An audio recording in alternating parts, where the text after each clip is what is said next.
I'm Gina Mizell here with Connor Letourneau. We are still in Seattle, where on Saturday night, Oregon State fell to Washington 37-13, but it's Civil War week officially now, which is crazy to think that the season is already coming to a close, but Oregon State still sits at 5 wins, so guess what? You want to get bowl eligible? All you got to do is go beat the Ducks, who are number 3 in the country.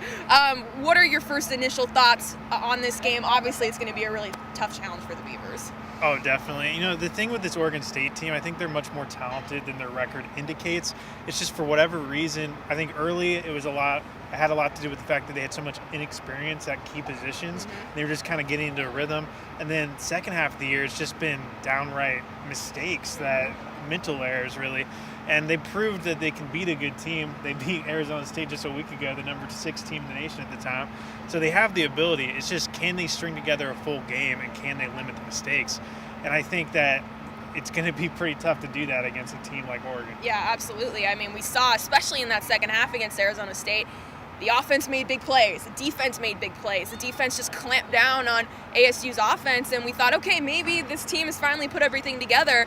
But especially on defense, you know, they basically are the ones that let Washington come out to a 17-0 lead. Of course, the offense was not moving the football, so they deserve some of the blame as well.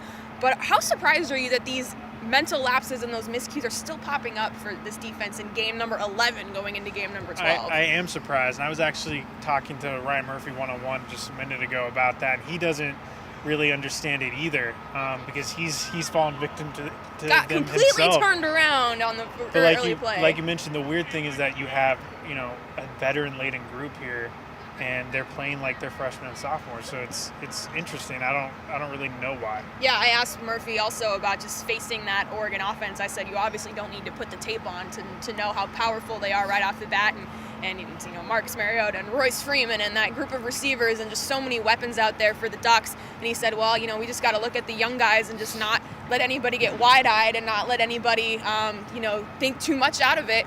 But they got to play a lot better if they want to beat the Ducks. Yes, you usually have to play pretty well to beat the number 3 team in the nation. Yeah, absolutely. Now on offense, this passing game, especially the downfield passing attack, eventually did get going a little bit. Jordan Billaman had a couple touchdown catches. Victor Bolden got open down the field. Ramel Dockery had a nice catch. But the run game seems to be a huge question going into this week. Teron Ward is obviously out for the rest of the regular season with a torn meniscus. He just had surgery a couple of days ago. Chris Brown, we found out tonight, it hurt his shoulder, and he's for sure not going to play in the Civil War. It looks like Storm Woods might have gotten dinged up late in that game because we saw a lot of Damian Haskins. So if this run game that was pretty deep for most of the season suddenly looks like it's very thin at this point. Definitely. Can you imagine Damian Haskins as your starting running back Redshirt in freshman, the Civil War? have fun with that. I know the fans will love it. Yeah. They've been calling for Haskins all year. And I think it would be interesting to see how he does. I think he's a quality running back, but the guy's a redshirt freshman on a pretty huge stage.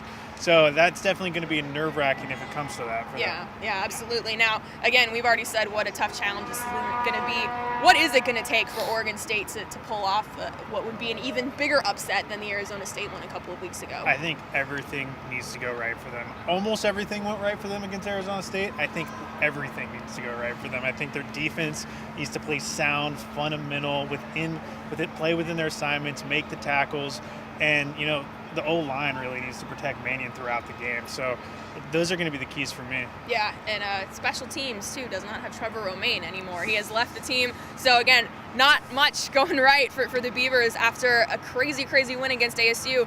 Now we kind of feels like we're back to square one where we were a few weeks ago. So we'll see how it goes on Saturday in the Civil War. From Seattle, Connor Letourneau, Gina Mizell will be here all week on OregonLive.com and in the Oregonian.